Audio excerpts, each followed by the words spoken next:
Hello दोस्तों, मेरे प्यारे साथियों, स्वागत है आपका स्टार क्रिएटिव क्लासेस पर।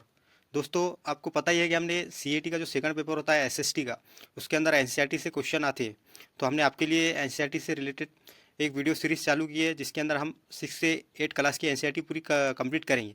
तो दोस्तों, कभी हमारे चैनल को आपने अभी तक सब्सक्राइब नहीं किया तो सब्सक्राइब कर ले, और ताकि हमारे आने वाली वीडियो आपको मिलती रहे। दोस्तों, इससे पहले हमने आपको एनसीईआरटी के 2 चैप्टर करा चुके हैं 6 क्लास के, जहाँ से क्वेश्चन ज़रूर बनते हैं। तो आपने कभी वो वीडियो नहीं देखा है तो उस वीडियो को जाकर ज़रूर देख ले। तो दोस्तों, हमारा जो तीसरा चैप्टर था उसका नाम है दोस्तों आरंभिक नगर। यहाँ से हम शुरू करेंगे।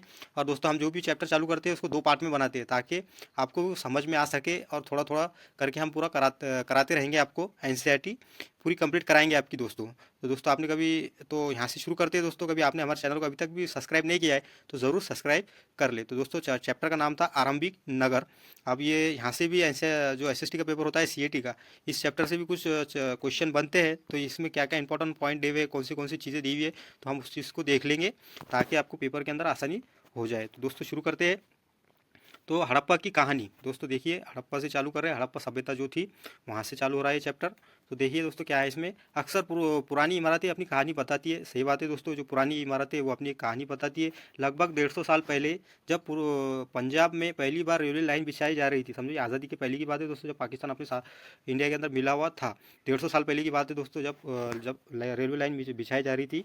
तो इस काम में जुटे इंजीनियरों को अचानक हड़प्पा ये पूरा स्थल मिले दोस्तों। उनको नहीं, क्या हड़प्पा के अचानक में क्या हुआ उनको, हड़प्पा के पूरे स्थल मिले जो आधुनिक पाकिस्तान में है, आधुनिक पाकिस्तान में है। उन्होंने सोचा कि ये एक ऐसा खंडर है जहाँ से अच्छी ईंटें मिलेंगी। दोस्तों, उन्होंने सोचा कि हाँ, ये एक ऐसा खंडर है जहाँ से हमको अच्छी ईंटें मिलेगी। ये सोचकर वो हड़प्पा के खंडरों से हज़ारों ईंटें उखाड़ ले गए। समझो, फिर उन्होंने क्या किया, वहाँ से हज़ारों ईंटों ये खंडरों से हज़ारों ईंटें उखाड़ कर ले गए। उन्होंने रेलवे लाइन बिछाई, इससे कई इमारतें नष्ट हो गई। दोस्तों ने क्या करा, फिर वहाँ के जो खंडरों से जो इमारतें मिली थी उसके हज़ारों ईंटों ले वहाँ से कई ईंटें लेके चले गए, उनको उखाड़ उखाड़ के। तो फिर वहाँ की जो जो इमारतें थी दोस्तों, वो नष्ट हो गई थी। तो थोड़ा इसके आगे देख लेते हैं दोस्तों, आप क्या दिया गया है। तो हाँ, तो फिर इसके बाद क्या हुआ दोस्तों, इसके बाद दोस्तों देखिए, एक मिनट। इसके बाद लगभग 80 साल पहले पूर्वजों ने इस स्थल को ढूंढा। फिर 80 साल पहले क्या हुआ दोस्तों, पूर्वज जो है, जो कि पुरानी इमारतों के बारे में या खंडरों के बारे में या जो पुरानी चीज़ें होती है उसके बारे में जो रिसर्च करने वाले लोग हैं, उन्होंने इसको ढूंढा। और तब पता चला कि ये खंडर महाद्वीप के सबसे पुराने शहरों में से एक है दोस्तों। फिर जब जाकर उनको पता चला कि ये महाद्वीप के सब में ये जो खंडर है जो नज़र आ रहे हैं, ये एशिया के जो समझो महाद्वीप है हमारा एशिया, इसके सब में पुराने पुराने शहरों में से है, ऐसा उनको पता चला। जब क्योंकि इन नगरों की खोज सबसे पहले हुई थी, इसलिए बाद में मिलने वाले इन शहर इस तरह के सभी पूर्व स्थलों में जो इमारतें और चीज़ें मिली, उन्हें हड़प्पा सभ्यता की इमारतें कहा गया। दोस्तों, क्या हुआ फिर अब उन्होंने रिसर्च ढूंढने वालों ने जब वो चीज़ें ढूंढना शुरू की, फिर उनको फिर एक से दूसरी जगह पर भी ऐसी चीज़ें मिलना शुरू हो गई, इमारतें चीज़ें और जो मिलने लगी। तो फिर उन्होंने उसको हड़प्पा सभ्यता का नाम दिया, और उसको हड़प्पा सभ्यता की इमारतें वो कहने लगे। इन शहरों का निर्माण लगभग 4700 साल पहले हुआ था। दोस्तों, आगे कभी आपको आ जाए पेपर के अंदर, ये पूर्वतों ने इसकी खोज कब की थी हड़प्पा सभ्यता की, तो ये था दोस्तों 80 साल पहले की थी। आपको आपके माइंड में रहना चाहिए। फिर इसी तरह कभी सीईटी के पेपर के जो होता है एसएसटी के अंदर, कभी आपको ऐसा क्वेश्चन आ जाए कि दोस्तों, क्या जो हड़प्पा सभ्यता थी वो कितने साल पुरानी है, तो वो अभी आपके माइंड में रहना चाहिए कि ये 4700 साल पुरानी सभ्यता है। ये पुरानी इमारतें 4700 साल पुरानी है, आपके जहन में रहना चाहिए, माइंड में रहना चाहिए, क्योंकि इस तरह के क्वेश्चन एसएसटी के अंदर आते हैं एनसीईआरटी के। दोस्तों, इसी के साथ देखते हैं हम इन नगरों की विशेषता क्या थी। दोस्तों, इन नगरों की विशेषता क्या थी, इसके बारे में थोड़ा देख लेते। इन नगरों में कई कई को 2 या उससे ज़्यादा हिस्सों में विभाजित किया गया था। इन नगरों में से कई को 2 या उससे ज़्यादा हिस्सों में विभाजित किया गया था दोस्तों। फिर पश्चिमी भाग छोटा था, जो पश्चिमी भाग था वो छोटा था, लेकिन ऊंचाई पर बना था, जो कि ऊंचाई पर बना था। और पूरा हिस्सा बड़ा था, लेकिन ये निचले इलाके में बना था, जो कि दोस्तों निचले इलाके में बना था। ऊंचाई वाले भाग को पुरोहितों ने नगर दुर्ग कहा है। जैसे कि दोस्तों, जो ऊंचाई वाला जो हिस्सा था, जिसको बोलेंगे पश्चिमी भाग में मिला था जो इलाका, उसको पुरोहितों ने नगर दुर्ग कहा है। और निचले हिस्से को निचला नगर कहा है। जो निचले हिस्सा मिला था दोस्तों, जो जो बड़ा इलाका था, उसको निचला नगर कहा है। दोनों हिस्सों की 4 दीवारियाँ पक्की ईंटों से बनाई जाती थी दोस्तों।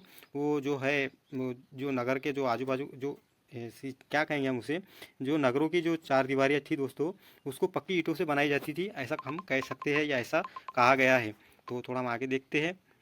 इनकी इनकी ईंटें इतनी अच्छी पक्की थी कि हज़ारों साल बाद आज तक उनकी दीवारें खड़ी रही दोस्तों। जो उनकी ईंटें इतनी अच्छी और पक्की थी कि हज़ारों साल भी आज वो खड़ी है और खड़ी मिली है लोगों दोस्तों। तो इसी तरह हम देखेंगे दीवार दीवार बनाने के लिए दीवार बनाने के लिए ईंटों की चिनाई इस तरह करते थे, जैसा कि उस टाइम के जो लोग थे वो चिनाई इस तरह करते थे जैसे कि जिससे दीवारें खूब मजबूत रहे दोस्तों, जिससे दीवारें खूब मजबूत रहे, इसलिए वो चिनाई बहुत अच्छी तरह से किया करते थे हड़प्पा सभ्यता के लोग दोस्तों। इसी के साथ देखेंगे हम आगे का वो क्या दिया है पैराग्राफ में। कुछ नगरों के क्या है दोस्तों, कुछ नगरों के नगर दुर्ग में कुछ खास इमारतें बनाई गई थी दोस्तों। जो नगर दुर्ग जो इलाका बोले जो मिला था दोस्तों, जो कि ऊंचाई पर बनाया गया था, उसमें कुछ खास इमारतें बनाई गई थी। मिसाल के तौर पर मोहनजोदाड़ो में खास तालाब बनाया गया था। मोहनजोदाड़ो जो इलाका था दोस्तों, उसमें खास तालाब बनाया गया था जिसे पुरोहितों ने महान स्नाहनगर कहा है दोस्तों। जो कि पुरोहितों ने उसको एक नाम दिया है, जो मोहनजोदाड़ो के अंदर तालाब मिला था उसको कहा है। इस तालाब को बनाने में ईंट और प्लास्टर का इस्तेमाल किया गया था। जो तालाब बना गया था मोहनजोदाड़ो में दोस्तों, जिसको मोहनजोदाड़ो भी बोलते हैं, आम बोलचाल के अंदर बोल सुना भी है, ऐसा बोलते भी है। तो उसके अंदर ईंटों और प्लास्टर का इस्तेमाल किया गया था उसको बनाने के लिए। तो दोस्तों थोड़ा आगे चलते हैं। इसी के साथ दोस्तों थोड़ा ये देखिए, इसमें पानी का रिजवो रोकने के लिए प्लास्टर के ऊपर चारकोल की परत चढ़ाई गई थी दोस्तों। क्या होता है, इसमें जो रिजर्व किया गया था पानी, उसको रोकने के लिए प्लास्टर और चारकोल की परत चढ़ाई गई। प्लास्टर के ऊपर नहीं गया दोस्तों, चारकोल की परत चढ़ाई गई थी। इस सरोवर में दो तरफ से उतरने के लिए सीढ़ियाँ भी बनाई गई थी दोस्तों। जो कि मोहनजोदाड़ो का जो तालाब बनाया गया था दोस्तों, उसके अंदर उतरने के लिए, आने जाने के लिए दो तरफ से सीढ़ियाँ चढ़ाई गई थी, ताकि लोग कुछ ज़रूरत पड़े तो वहाँ उसको बांध के अंदर या तालाब के अंदर जाने की, आने की, तो इसलिए वहाँ पे दो तरफ से सीढ़ियाँ भी लगाई गई थी। इसी के साथ दोस्तों आगे लगाई गई थी और चारों ओर कमरे बनाए गए थे दोस्तों। इसके चारों ओर कमरे बनाए गए थे। इसमें भरने के लिए पानी कुएं से निकाला जाता। जो कमरे थे दोस्तों जो बनाए गए थे छोटे छोटे, उसको भरने के लिए कुओं से पानी निकाला जाता था। उपयोग के बाद उसे खाली कर दिया जाता था। जैसा कि उसका इस्तेमाल हो गया, जैसा कि उनकी कोई ज़रूरत थी उसकी वो पूरी हो गई, तो फिर उसको बाद में खाली कर दिया जाता था। शायद यहाँ विशिष्ट नागरिक विशेष अवसरों पर स्नान करने के लिए आते होंगे या जाते होंगे, क्या करते होंगे। जो कि वहाँ के जो लोग थे दोस्तों, वो विशिष्ट नागरिक बोले, जो शासक थे या समझो जो भी हो, शिल्पकार हो या कोई वहाँ का जो लिपि जो लिखने वाले लोग थे, या फिर जो वहाँ के शासक थे, विशिष्ट नागरिक जिसको कहेंगे हम, वो वहाँ पे स्नान करते होंगे, ऐसा एक अंदाज़ा है। कालीमंगा कालीमंगा और पोथोल जैसे अन्य नगरों में अग्निकुंड मिले हैं। जैसा कि जो है कालीमंगा बंगा बंगा और पोथल जैसे अन्य नगरों में अग्निकुंड मिले हैं दोस्तों। जैसे अग्नि के कुंड मिले हैं। ये संभवतः यज्ञ के लिए, ये क्या है दोस्तों, यहाँ संभवतः यज्ञ किए जाते होंगे दोस्तों। यहाँ पे ऐसी एक संभावना है कि यहाँ पे यज्ञ किए जाते होंगे। इसी के साथ दोस्तों थोड़ा आगे देखते हैं। हड़प्पा मोहनजोदाड़ो और लोथल जैसे कुछ नगरों में बड़े बड़े भंडार गृह मिले हैं दोस्तों। ये जो है हड़प्पा मोहनजोदाड़ो और लोथल जैसे जो इलाके हैं, जो खुदाई के दौरान मिले, तो वहाँ पे कुछ भंडार गृह भी मिले। हो सकता है कि उस टाइम के लोग यहाँ पे कुछ चीज़ें, वस्तुएं जमा करके रखते होंगे जो थी। तो दोस्तों ये जो है आगे देख लेते हैं हम थोड़ा सा। अब इसका जो अगला पॉइंट है वो देख लेते हैं। वो है दोस्तों भवन, नाले और सड़कें। दोस्तों क्या है, जो अगला पॉइंट हम जो देख रहे हैं वो है भवन, नाले और सड़कें। एनसीईआरटी के अकॉर्डिंग देखते हैं कि उसके अंदर क्या क्या चीज़ें, क्योंकि भवन और नाले और सड़कें किस तरह की थी उस हड़प्पा सभ्यता के अंदर। तो इस तरह का भी क्वेश्चन एसएसटी के पेपर के अंदर आता है। तो आपको ये पॉइंट को अच्छी तरीके से समझ लेना चाहिए और हम समझेंगे। थोड़ा देख लेते हैं। इन नगरों के इन नगरों के घर आमतौर पर एक या दो मंजिला होते थे दोस्तों। अभी आपको पेपर के अंदर आ जाए कि हड़प्पा सभ्यता के नगर घर कितने मंजिला हुआ करते थे, तो आपको माइंड में रहना चाहिए ये एक या दो मंजिला हुआ करते थे। घर के आंगन के चारों ओर कमरे भी बनाए जाते थे। अधिकांश घरों में अलग स्नान घर होता था। आज के दौर में भी जैसा हम नहाने के लिए अलग कमरा बोलेंगे या बाथरूम बोलेंगे, जो बना लेते हैं, उसी तरह वहाँ पे भी स्नान घर हुआ करता था। और कुछ घरों में कुएं भी होते थे। जैसे कि पुराना जो दौर था उसके अंदर पानी के लिए वो कुएं भी घरों के अंदर खोद लिया करते थे हड़प्पा सभ्यता के अंदर। दोस्तों थोड़ा इसके आगे देख लेते हैं। कई नगरों में ढके हुए नाले थे। जैसा कि कुछ जो कई ऐसे नगर थे जहाँ पे ढके हुए नाले थे। इन्हें सावधानी से सीधी लाइन में बनाया जाता था दोस्तों। क्या होता था, इन्हें बड़ी सावधानी से बनाया जाता था, सीधी लाइन में बनाया जाता था। हर नाली में हल्की ढलान होती थी। जैसे दोस्तों जो पानी निकालने के लिए ढलान ज़रूरी है, तो वो ढलान भी निकालते थे, और ताकि पानी आसानी से बह सके, इसलिए वो ढलान भी बनाया करते थे। अक्सर घरों की नालियों को सड़कों की नालियों से जोड़ लिया जाता दोस्तों। वो क्या करते थे, जो घर की नालियाँ थी उसको सड़कों की नालियों से जोड़ लिया करते थे, जो बाद में बड़े नालों में मिल जाती थी, जो बाद में बड़े नालों में जाकर मिल जाती थी। नालों के दोस्तों इसके आगे देख लेते हैं। नालों के ढके होने के कारण इनमें जगह जगह पर मनहोल बनाए जाते थे। दोस्तों क्या होता था, जो नाली थी वो ढके हुए थे, लेकिन उसको फिर वो क्या करते थे, एक मनहोल बनाते थे, जिसके ज़रिए इनकी देखभाल और सफाई की जाती थी। दोस्तों क्या करते थे फिर वो, जिसके ज़रिए से उसकी देखभाल करते थे, सफाई करते थे। और घर घर दोस्तों इसके आगे, घर नाले और सड़कों का निर्माण योजनाबद्ध तरीके से एक साथ ही किया जाता था। दोस्तों कभी कोई मकान या घर बना रहे हैं तो फिर उसका पूरा वो योजनाबद्ध तरीके से बनाते थे कि भाई पानी किस तरह से किधर से निकालना है, सड़क सड़क किधर से निकालनी है, सड़कें रास्ते किधर से बनानी है, सब उनका एक योजनाबद्ध तरीके से वो काम किया करते थे। एक योजना बनाकर वो काम किया करते थे हड़प्पा सभ्यता के अंदर। तो थोड़ा आगे चलते हैं दोस्तों, हम आगे इसके आगे क्या दिया गया है थोड़ा ये भी देख लेते हैं। ये पॉइंट हो गया दोस्तों, यहाँ से भी क्वेश्चन आते हैं दोस्तों, ये इसको आप अच्छी तरीके से समझ लीजिए। क्या मैं जो जो आपको बता रहा हूँ थोड़ा अच्छी तरीके से समझिए इसको, ताकि आपको बार बार देखने की ज़रूरत ना पड़े या पढ़ने की ज़रूरत ना पड़े। नगरीय जीवन दोस्तों, नगरीय जीवन किस तरह होती थी उस टाइम की, वो थोड़ा देख लेते हैं हम। जो कि नगर में रहने वाले लोग थे वो किस तरह रहते थे, क्या थे, थोड़ा वो उसके बारे में थोड़ा हम देख लेते हैं। हड़प्पा के नगरों में बड़ी हलचल रहा करती होंगी, ऐसी एक संभावना है कि वहाँ पे बड़ी हलचल रहा करती होंगी जी। यहाँ पर ऐसे लोग रहते होंगे जो नगरों की खास इमारतें बनाने की योजना में जुटे रहते थे। जो कि ऐसी एक संभावना है कि यहाँ पे ऐसे लोग रहते होंगे जो नगरों की इमारतें बनाने की योजनाओं में जुटे रहते होंगे। दोस्तों उनका काम ही ये होगा कि भाई हमको किस तरह से काम करना है। संभवतः यहाँ यहाँ के शासक थे, जो ऐसी एक संभावना है कि वो यहाँ के शासक थे। ये भी संभव है कि ये शासक लोगों को, एक संभावना ऐसी भी है दोस्तों कि देखिए दोस्तों, ये भी संभव है कि ये शासक लोगों को भेजकर दूर दूर से धातु, बहुमूल्य पत्थर और अन्य उपयोगी चीज़ें मंगवाते थे। ऐसी भी संभावना है कि वो वहाँ के जो शासक थे वो कहते होंगे कि जाओ यहाँ से ये कीमती पत्थर लेके आओ, बहुमूल्य चीज़ें लेके आओ, वस्तु लेके आओ। तो ये काम भी वो लोगों से कराते होंगे वहाँ के शासक, ऐसी एक संभावना है। थोड़ा इसके आगे देख लेते हैं।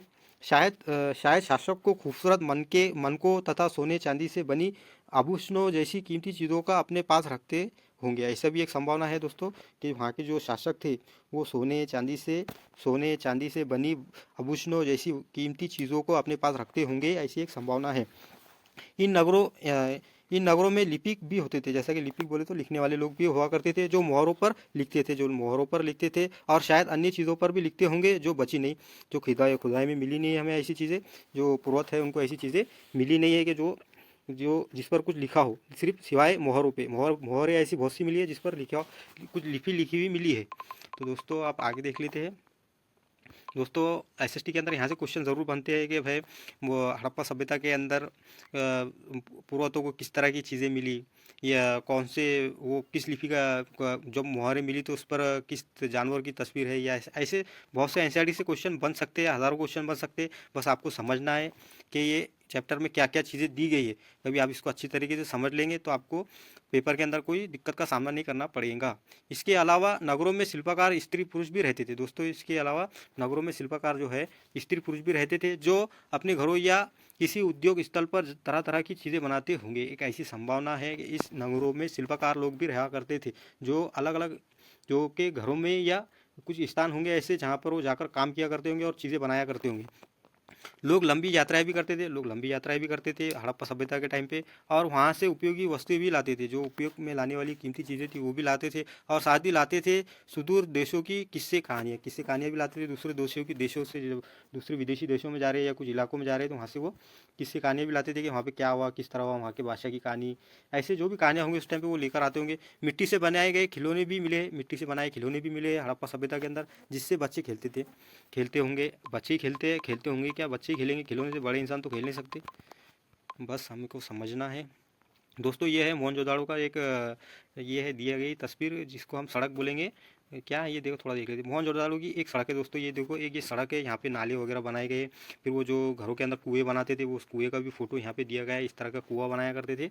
थोड़ा आगे बढ़ते हैं। ये बच्चे के खेलने के खिलौने हैं दोस्तों, जो वो उस टाइम पे बच्चे इस तरह के खिलौने से खेलते थे, जो कि एनसीईआरटी की किताब के अंदर इसके चित्र दिए गए हैं। और जो मोहर थी दोस्तों, वो मोहर का भी एक चित्र दिया गया है। इस तरह की वो मोहर होती थी, उसके ऊपर एक जानवर की फ़ोटो और उस पर कुछ लिखे हुआ भी है, जिसको अभी तक पुरातों ने पढ़ नहीं पाए पुरात अभी तक दोस्तों उसको। दोस्तों अब इसके बाद हम देख लेते हैं नगर और नए शिल्प। थोड़ा ये पॉइंट देख लेते हैं दोस्तों, नगर और नए शिल्प क्या है इसके बारे में। आप कुछ ऐसी चीज़ों के बारे में अध्ययन करें। देखिए 1 मिनट है दोस्तों, 1 मिनट, थोड़ा सा बड़ा पॉइंट है ये। तो इसको थोड़ा छोटा करना पड़ेगा।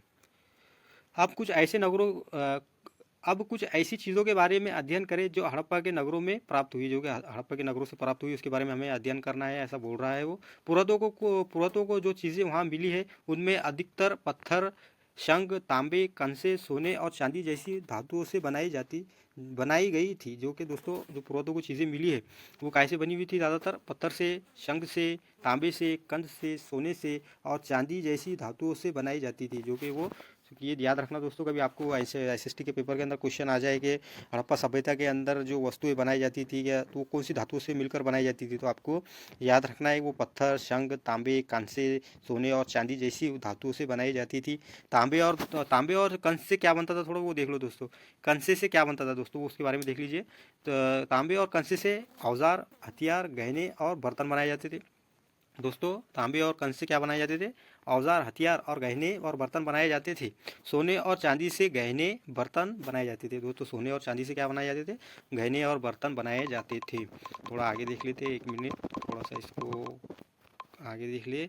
यहाँ दोस्तों यहाँ मिली सबसे आकर्षक वस्तुओं में मनके, बाट और फलक है। दोस्तों यहाँ के जो आकर्षक चीज़ें मिली है उसमें सबसे ज़्यादा आकर्षित करने वाली जो चीज़ें वो है मनके, बाट और फलक है। दोस्तों के देख ये चित्र भी दिया गया है, थोड़ा बता लेता हूँ मैं आपको, 1 मिनट। ये मनके है दोस्तों उस टाइम के, और ये बाट है, ये फलक है। और जो बाट है दोस्तों उसकी चित्र इधर दी गई है साइड में। तो ये इधर ये जो बाट है दोस्तों, इसका ये जो बाट दी गई है दोस्तों, इससे उस टाइम के लोग कीमती जो चीज़ें गिनने के लिए इस्तेमाल करते थे। कि समझो कुछ चीज़ को तोलना है या गिनना है तो वो बाट का इस्तेमाल करते थे, बाटों का इस्तेमाल करते थे। जो कि चारकोनी एक पत्थर था, उसको चारकोनी तराशते थे, अच्छी खूबसूरत बनाते थे और उसका इस्तेमाल किया करते थे। थोड़ा देख लेते हैं दोस्तों आगे आप क्या है। तो मैंने तो बता ही दिया आपको ये कि हड़प्पा के, ये देखिए दोस्तों, हड़प्पा सभ्यता के लोग पत्थर की मोहरें बनाते थे। सही बात है, हड़प्पा सभ्यता के जो लोग थे दोस्तों पत्थर की मोहरें बनाते थे। आयतकार मोहरों पर सामान्यतः जानवरों के चित्र मिलते हैं। जैसा कि मैंने आपको पहले ऊपर बता दिया, वो एक चित्र जिसके वो मोहर का जिसके ऊपर एक जानवरों के चित्र मिलते हैं ऐसा बताया गया है, वहाँ पे दिया भी गया है आपको, मैंने बताया ऊपर।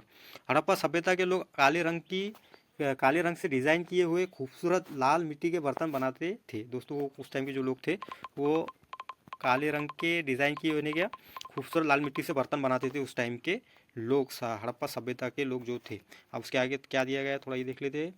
संभवतः 7,000 साल पहले मेहरगढ़ में कपास की खेती होती थी। दोस्तों ऐसा भी एक कयास है, अंदाज़ा है कि वहाँ पे कपास की खेती भी होती थी। मोहनजोदाड़ो से कपड़े के टुकड़े के अवशेष, चांदी के फूलदान के ढक्कन तथा कुछ अन्य तांबे की वस्तुओं से चिपके हुए मिले हैं। दोस्तों क्या हुआ, जो 7,000 पहले नहीं गया 7,000 साल पहले मोहनजोदाड़ो है, वहाँ पे कपास की खेती होती थी, ऐसी होती थी, ऐसा है बोला गया, बताया गया है कि ऐसे वहाँ पे खेती होती थी। और मोहनजोदाड़ो जो है दोस्तों, वहाँ पे नहीं क्या कपड़े के जो टुकड़े का ऐसे अंदाज़ा लगाया गया है जो कि वो वहाँ पे जैसा क्या बोलेंगे हम उसे, कि जैसा कि ये अंदाज इस वजह से लगाया गया है ताकि वहाँ जो चांदी के जो फूलदान मिले और तांबे के जो वस्तुएं मिली उसको चिपके हुए कपड़े के कुछ निशानात मिले, तो उससे ऐसा अंदाज़ा लगाया कि 7,000 साल पहले मेहरगढ़ है जो इलाका है दोस्तों, वहाँ कपास की खेती होती थी, ऐसा एक अंदाज़ा है। तो दोस्तों हम आगे देख लेते हैं,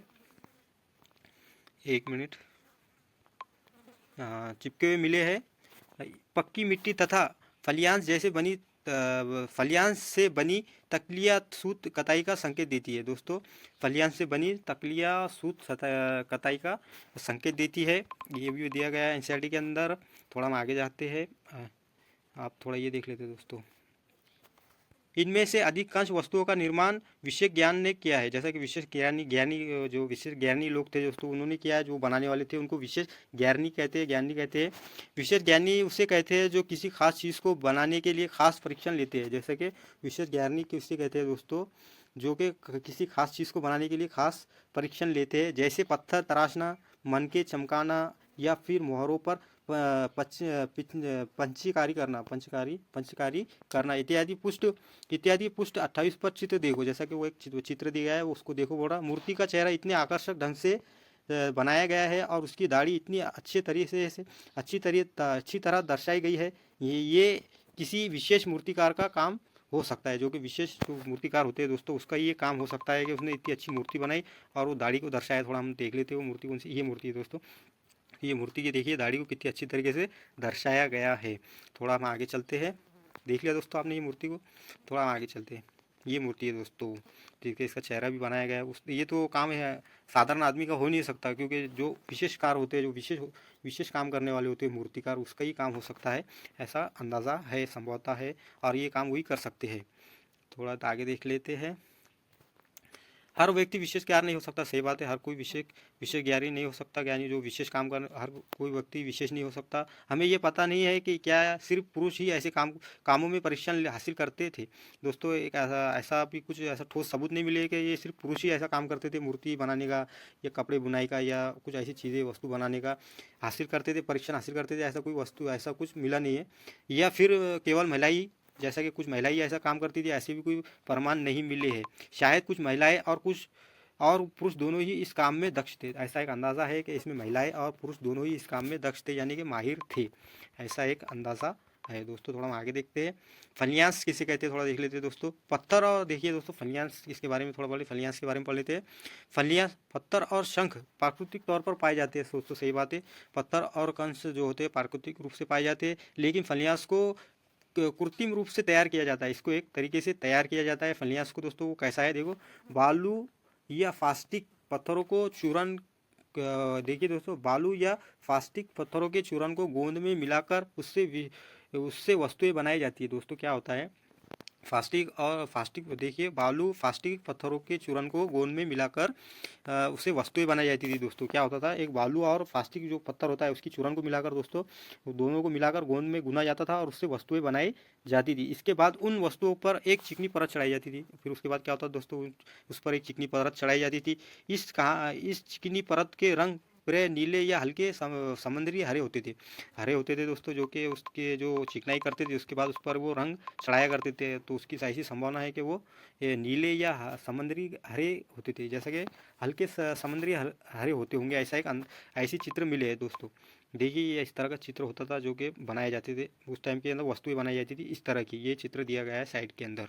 अब देखिए दोस्तों, फलियांस से मन के, देखिए दोस्तों फलियांस से जो है ना, तो उससे मन के चूड़ियाँ, बाले और छोटे बर्तन बनाए जाते थे। फलियाँ जो चीज़ है दोस्तों, जो एक पत्थर फास्टिक पत्थरों, देखिए बालू और फास्टिक पत्थरों को मिलाकर गोंद में मिलाकर उसको गूना जाता था, जिससे फलियाँ बनता था, और उससे फिर क्या बनते थे, मन के चूड़ियाँ, बाले और छोटे बर्तन बनाए जाते थे। तो दोस्तों हमने यहाँ पर आधा चैप्टर अभी क्लोज ख़त्म कर लिया है। इसके बाद हम उसके आगे का ये नेक्स्ट वीडियो में देखेंगे, नेक्स्ट पार्ट में देखेंगे इसके आगे का चैप्टर।